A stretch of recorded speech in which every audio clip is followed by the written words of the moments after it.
ఈ విగ్రహం ఉందని ప్రజలు అంటున్నారు అధ్యక్ష. తెలంగాణ ప్రజలు ముఖ్యంగా తెలంగాణ ప్రజలు రాతలు మార్చాలి కానీ తెలంగాణ తల్లులు మారుస్తూ. ఒక్క నిమిషం ఆగండి, మాట్లాడేటప్పుడు ఆగండి. నేను మాట్లాడతాను, కేకలు పెడతాను. నేను ఒకటి అధ్యక్ష, మరి ముఖ్యంగా ఈరోజు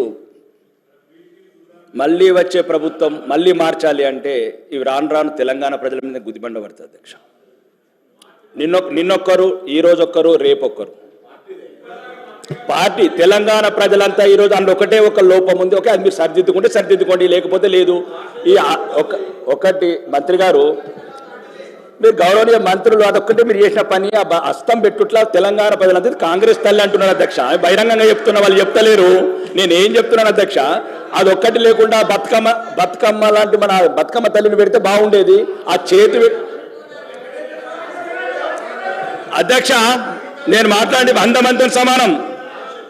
ఒకటి ఓకే, వాళ్ళ విషయం అధ్యక్ష. రెండో, ఇక ఇప్పుడు ఈ కార్డు, ఒక్క నిమిషం, ఈ కార్డు శాసనసభనిచ్చిందా లేదా సార్ అధ్యక్ష?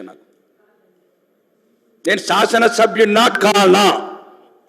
తెలంగాణ శాసనసభల 6 ప్రజలు ఎన్నుకున్న ప్రజాప్రతినిధినా కానా? ఒకటి ప్రోటోకాల్ అధ్యక్ష, ఇదే లేనప్పుడు మాట్లాడటం ఎందుకు? శాసనసభ్యులమే కానప్పుడు మాట్లాడటం ఎందుకు? గౌరవనీయులు, మీరు అందరంటే గౌరవం, మీరంటే అభిమానం, మీరంటే అభిమానం, కానీ మీరు కూడా అభిమానం చూపించాలి కదా అధ్యక్ష. ఇప్పుడు మీరంటే గౌరవం అధ్యక్ష, మంత్రులంటే అభిమానం, మంత్రులంటే గౌరవం, సాటి శాసనసభ్యులంటే గౌరవం, కానీ వాళ్ళు మమ్మల్ని గౌరవించకపోతే మేమెట్లా గౌరవించాలి అధ్యక్ష? నేనేమంటున్నాను అధ్యక్ష, ఈ దక్షిణ తెలంగాణ నిధులు దోసుకోపోతున్నారు. అభివృద్ధి లేదు, అధికారం లేదు, అవమానం. ఇంకెందుకు అధ్యక్ష మేము ఇక్కడ ఉండడం? ఏదో మీ ప్రజల జీతాలు తీసుకున్నందుకు అధ్యక్ష మేము. దయచేసి అధ్యక్ష, మీరు కన్న తండ్రి ఈ శాసనసభ, వాళ్ళైతే బయట ప్రభుత్వంలో. ఇగో మా సీతక్క గౌరవనీయ మంత్రి గారు సమాజం అని చెప్పి ఉద్యమంలోకి వెళ్ళొచ్చి ఈరోజు శాసన వ్యవస్థలో మంత్రి అయిన అక్క, మాకు 5 కోట్లు ముంత, కాంగ్రెస్ వాళ్ళకు బిందెలు. ఏమక్క సమాజం అన్నావు కదక్క, ఎటువైందక్క? ఒక నిమిషం ఆగండి, నేను ఇది రుజువులతో చెప్తున్నాను అధ్యక్ష. అడుగడుగున అవమానాల పాలు చేస్తున్నారు. అభివృద్ధి లేదు, అధికారం లేదు, ఉల్టా అవమానం. ప్రతి అధికార వ్యవస్థని ప్రలోభ పెడుతున్నారు. ఒక్క నిమిషం, నేనే తత్వాన్ని, పంటను, అదే విధంగా కష్టాన్ని కూడా అందులో చూపించినటువంటి మరి ప్రతిరూపంగా మనం చూస్తూ ఉన్నాం. అదే విధంగా మరి ఇందాక మా సోదరులు కూడా నా పేరు చెప్పడం జరిగింది. నేను ఇచ్చేది అధికారికంగా జిల్లా కలెక్టర్లకు ఎన్ఆర్ఈ చేసేస్తే వాళ్ళకి ఇస్తున్నాం, లేదా ఏమైనా గతంలో ఎక్కువ ఇచ్చిన కాడ కొద్దిగా తక్కువ ఇస్తున్నాం. ఎందుకంటే ఆల్రెడీ ఎక్కువ డబ్బులు వాళ్ళకు పోయిన కాడ కాన్స్టిట్యున్సీకే ఇస్తున్నాం, కానీ వేరే రూపంలో లేదు.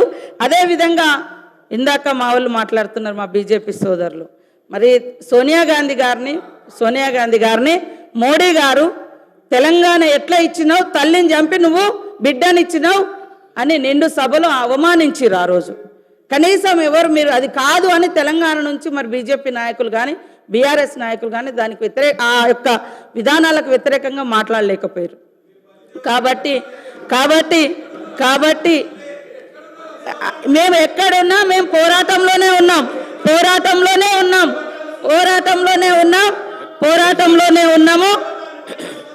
1200 మందిని, ఓకే 1200 మంది అని ఆ రోజు కేసీఆర్ అని ఆయన అధికారానికి వచ్చినాక మళ్ళీ 400 మంది కుదించారు. కనీసం మీరైనా ఇవ్వలేదు.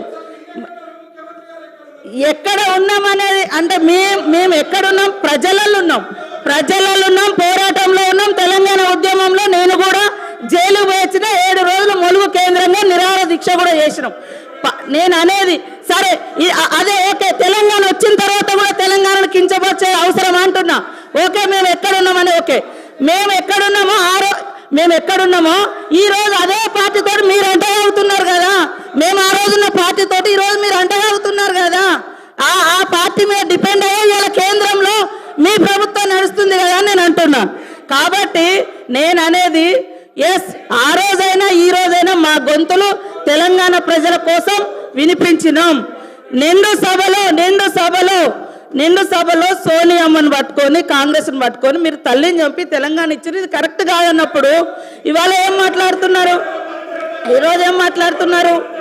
అరే కాబట్టి అరే ఇవాళ రాజకీయాలలో వేరే రకం కేంద్రంలో పార్లమెంట్ వేదికగా మాట్లాడితే మీరు ఎందుకు మాట్లాడలేదు? పార్లమెంట్ వేదికగా 10 ఏళ్లలో జాతీయ గీతం రాకుండా రాష్ట్రీయ గీతం రాకుండా మీరు ఎందుకు మాట్లాడలేదు?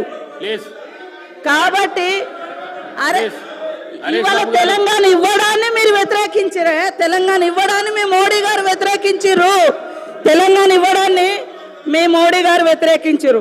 కాబట్టి అధ్యక్ష కాంగ్రెస్ ప్రభుత్వం అధికారంలోకి వచ్చిన నాటి నుండి కాంగ్రెస్ ప్రభుత్వం అంటేనే మహిళల్ని గౌరవించే ప్రభుత్వం. ఇందిరాగాంధీ గారి కాడ నుంచి ఈ రోజు మహిళలకు ఇచ్చేటువంటి సంక్షేమ పథకాలన్నీ కూడా మహిళలను ఏ సమాజం అయితే మహిళ అభివృద్ధి జరుగుతుందో ఆ సమాజం అభివృద్ధి చెందినట్టుగా ఏదైతే మనం కొనబద్ధంగా తీసుకుంటామో ఆ విషయాన్ని మరి డాక్టర్ బిఆర్ అంబేద్కర్ గారు చెప్పిన పద్ధతిలో ఈనాటి గవర్నమెంట్ కూడా మహిళల యొక్క సంక్షేమం కోసం మొదటి నుంచి లాస్ట్ ఇయర్ ఇదే డిసెంబర్ 9th రోజు ఇదే అసెంబ్లీ వేదికగా ఇదే అసెంబ్లీ పక్కన మరి ఉచితంగా బస్సు ప్రయాణాన్ని కూడా మనం మహిళలకు ప్రారంభించిన రోజు అధ్యక్ష. ఈ రోజు వరకు 4,000 కోట్ల రూపాయలను ఉచిత బస్సు ప్రయాణానికి మనం ఖర్చు పెట్టడం జరిగింది.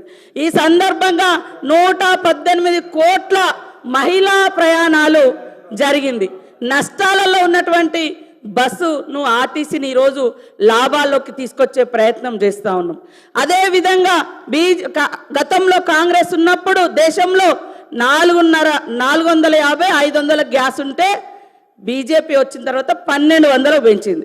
ఇప్పుడు మా సోనియమ్మ గారి యొక్క ఆదేశానుసారం సీఎం రేవంత్ రెడ్డి గారు మా క్యాబినెట్ అంతా కూర్చొని మరి ఏదైతే వాగ్దానం చేసినామో 500కే మేము గ్యాస్ ఇస్తా ఉన్నాం.